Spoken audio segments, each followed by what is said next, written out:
আসসালামু আলাইকুম।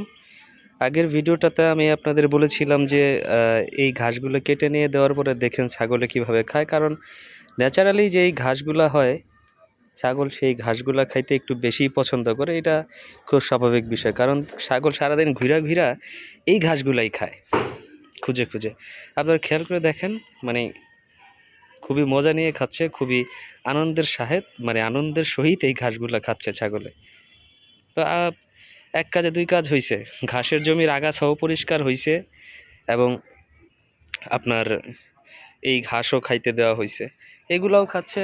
পরে ওই যে ২ টাকে দিছি, ওই ২ টাও আপনার খাচ্ছে। মানে ভালো, এরা এই ঘাসগুলা অলওয়েজ ভালো খায়। কাঁঠালের বছরা দেখা যাচ্ছে ওইখানে। মানে গরমকালে চেষ্টা করবেন যে, মানে আমরা চেষ্টা করি অ্যাটলিস্ট, মানে আমার এটা থিওরি, যখন যেই সিজনাল ফলগুলা হয় সেই ফলগুলাও এদেরকে খাইতে দেওয়া, তাইলে ভালো হয় আরকি।